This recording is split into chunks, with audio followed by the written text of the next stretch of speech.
Hello and welcome to YourTown television program. I'm your host, Paula Joy MacNab. I have a very, very wonderful guest in this segment today, Miss Dottie Dodgion. And I'm going to brag on Dottie for a minute here, just because she won't do it for herself.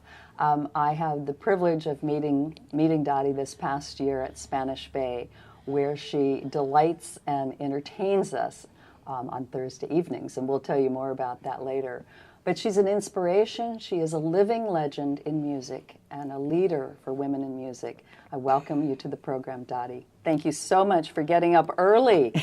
I know as a musician, you're probably hating me right now because you work late into the night. But thank you so much for joining us. All right, thank you. Well, I'm delighted to hear a bit about your story. And your story is a long one. And I know it's the rudest thing possible, but I'm going to do it. Rude to ask a lady her age, but I think you're proud of it. How old are you, Dottie? Oh, I'll be 88 September 23rd this coming year. Oh my goodness, congratulations. Thanks. So you launched into music at a very young age. Yeah, I did. You're a groundbreaker. Go back to what inspired you? What made you think you could do it? Well, I was born into it, you might say. My mother was a dancer at a very young age. She met my father, who was a drummer. And when she was 15, so, she was in the music business and out, but he was definitely a wonderful drummer, good swinging drummer. And that inspired me, of course, all the time. Music was everything to me from early age. And I wanted to be a dancer. And my father said, no, gypsies never make any money. Because at that time, in 1929 onwards, they didn't until many, many years later, decades later. True. Where were you raised? So various roads and cities, but I was born a little bit down by Anaheim. And then I was raised in the Bay Area, Berkeley. I went to school in El Cerrito, and San Francisco, of course, was where I started my music and everything. Right. My father, my mother divorced when I was 2, so I didn't see him for intermittently. But he came to San Francisco when I was about 9, and then my life took off musically. I mean, it really took off. When you were 9? Yes. Really? Yes, because I went to see my father on weekends, and he in turn would take me to the, I'd go to the show, and then I'd get out of the show, and I'd go down to the streets of Paris where he was working behind strippers.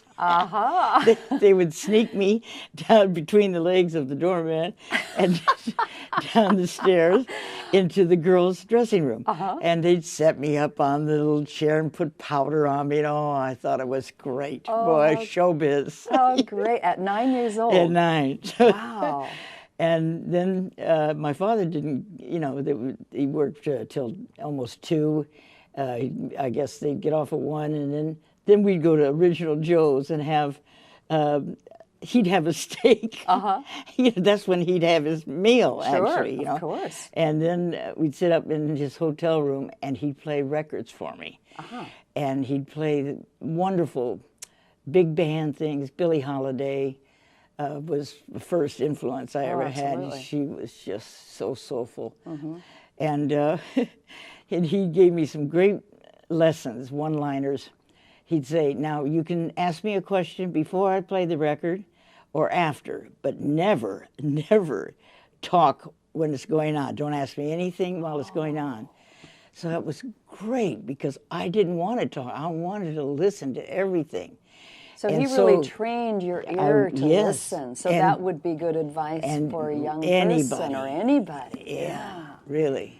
Yeah. That was really so important to remember that to this day, if I walk into a club and I hear a group, I'll wait until it ends the first tune. If I don't like it before I leave, I won't get up and leave in the middle. Does an entertainer consider that rude if someone gets up and walks out? Yes, that's old school. I think it's very rude. But I'm telling you, nowadays, for me, that was when music was a lot more subtle. I mean, now it's the time, which is my thing, the rhythm, which I love, Right. but it's so repetitious, and I've gotten up and left when it was too much for me too, because fair point. Nowadays, but in the old days, if I went to see a great artist, I mean, I'm talking about fine musicians. Right. You don't get up in the middle. You I wait until the completely end. agree. So you became a singer, a dancer, and a drummer. Well, very unusual. Well, my dancing career was cut short, although I did study a little bit with the opener of the strip show. He was a wonderful dancer. His name was Hoppy. And Hoppy, I just loved tap dancing, and it was like Fred Astaire all the time. The Well, all with the your accents. rhythm, of It course. just turned me on. So we were picked to do the Treasure Island World's Fair, and I won Eleanor Powell's dancing shoes. Oh, right. So, boy, I thought I was on my way.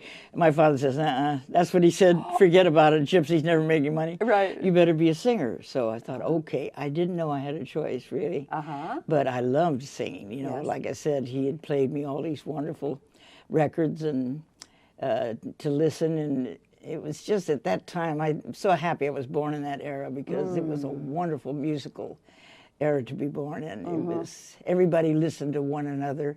There were sections in the big bands, the trumpet section, they listened to one another. Bones, the trombones, the saxes.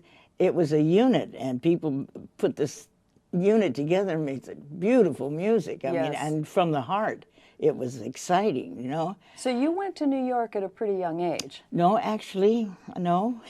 Well, everything's relative, Dottie. Well, okay. I was 31 when I went to New York. Like I said, everything's relative. I should have been 18. Well, that's for all, okay. So you got to New York. What happened? Well, that was 1961. And before that, of course, I'd worked at Las Vegas, after hours jobs. I worked Silver Slipper, Thunderbird. And I never had any trouble with the guys, because my father didn't think it was strange about me playing drums. So when the time came, I have to backtrack here and explain that whenever drummers would be late, a lot of rehearsals, and I'd be around, some of the bands when they were rehearsing. They were always late, it seemed, and they always played too loud. Okay. Well, that was my in. Perfect. Don't play too loud, number one. Don't be with the lead foot on the bass drum. That was, and be there early enough, to set up. Hey, take your time. I still to this day. You still do that. I know you do that. Yeah. I can break down in 12 minutes if I had a date. Yeah, there you go. But anyway,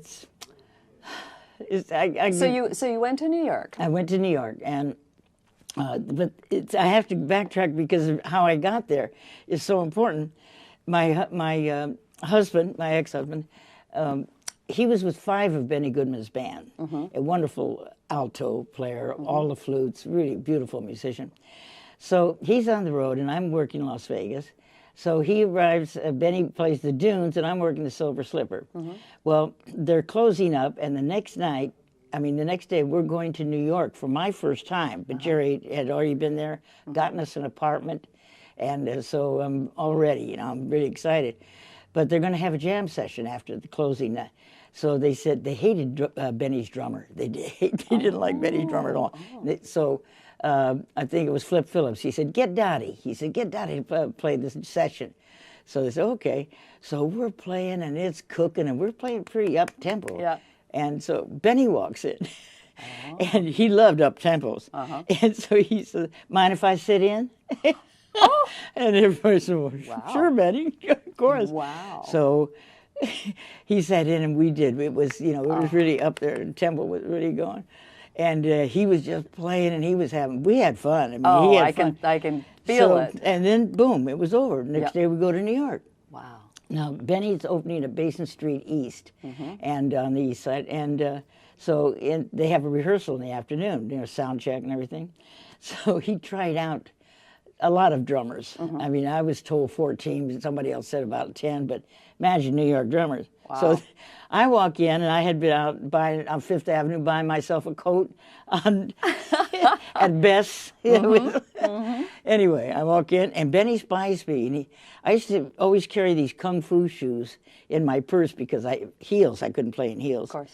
So Benny looks over and he says, "Dottie, you got your shoes?" And I said, "Yeah."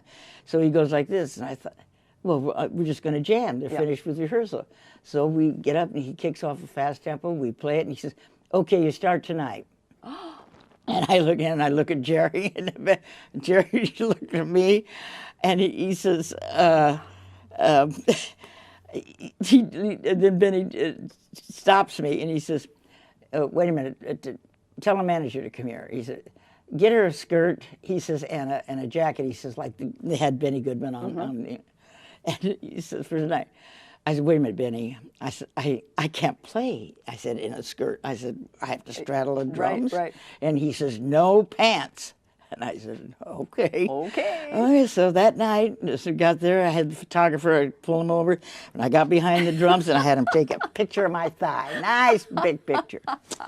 So then I took it, and I handed it to Benny. And Benny goes, "Okay, culottes." He wouldn't give in. Oh, So I love it. it. Oh, I love it. But see, having an accident like that happen, it was just wonderful. We were just swinging, and it was just great for about 10 days. He didn't know I was a girl. He didn't know I was a woman at all. He only knew I answered his ad, see? And that's how I loved it. That's what I wanted. And not to think of me as a woman, you know. And so, anyway, about the end of the 10 days, he used to always forget to introduce somebody, you know, one of the guys in the band. He'd forget. They were all stars. It was an all-star band. Of course. And so he forgot to introduce me this time. Well, I'm the only woman on the bandstand. And so with Dorothy Kilgallen in the audience, and they're saying, the drummer. And Benny goes, "Huh? Oh, yeah, Dottie Dodgion." Well, the house comes down. Of course, they wouldn't have. He'd introduced me before, and it didn't, you know, wasn't extra. But this night, the house came down. So as I go off the stage, I walk off the stage, the manager says, "Bye." Bye. And sure enough, I got my notice that night. Oh, you my know? goodness. Nobody gets a bigger hand than the king, see? Isn't that something? Oh, Dottie, what a fabulous, fabulous story. I want to pull us forward to today because you have got, I'm having you back again. We have so much to talk about. You are now in your 80s, and you are writing your autobiography. Right. So when is that coming out, and what are you doing now? Probably at the end of the summer. It's been 4 years in the working of it. And I'm just having so much fun now. This last slap, I've been at Spanish Bay Inn in the lobby lounge, 7 to 10 for 10 years. 10 years. Yes, I'm celebrating it. And this month, and they have been, it's been the most wonderful thing that could have happened to me at this time of my life, because it's class, it's A1 class. It's a beautiful spot. Stunning. You feel wonderful when you walk in. It's warm, and the people who run it, the head honchos, you know, they know what they're doing. The people that they hire take care of business. Yes. It flows. As soon as you walk in, you know, it flows. You get that feeling. And I've never seen anything of static going on with the staff to each other. Right. There's nothing petty about it. Well, when you go in as a guest, and that's where I met you. Yes. As I was in the listening audience, and I went, "This lady is special. I want to know her." And I walked up to you and introduced myself. Yes, that was wonderful. I'm so glad. You brought something to show us here. We've got a couple minutes. Can you do a little demonstration of what a drummer does? Well, this is for the ladies. So many ladies have asked me.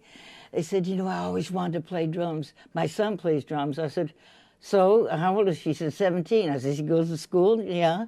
I said, "When he goes to school, get on the drum." And they said, "Oh, no, I wouldn't know what to do." So this is what you do. Okay, what do we do, Dottie? Take it away. I call it the apple pie of Mud of Your Stroke. It's apple pie. Ba-ba-doo, Bum, bum, bum, bum, bum, bum, bum, apple pie, apple pie, apple pie. Your apple is here, your pie is here. Bravo, bravo, bravo. That is brilliant, Dottie. I love it. You are such an inspiration. Thank you. Absolutely are. And I want to make sure we get this in. So you are playing at Spanish Bay on Thursdays. Right. Every Thursday from 7 to 10. 7 to 10 p.m. So if people want to come out, and I'm going to encourage all of us to come out, particularly next Thursday, June 15th, I'm going to be there, Dottie's 10th anniversary at Spanish Bay.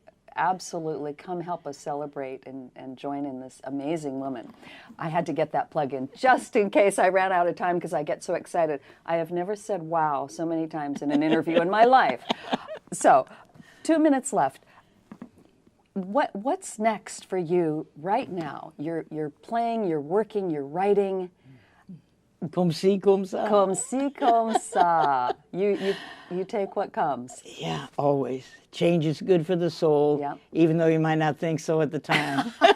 Yeah, you and I have talked about that, Yeah, haven't we? right. Yeah, yeah. So what legacy would you like to leave? You are a living legend, Dottie Dodgion.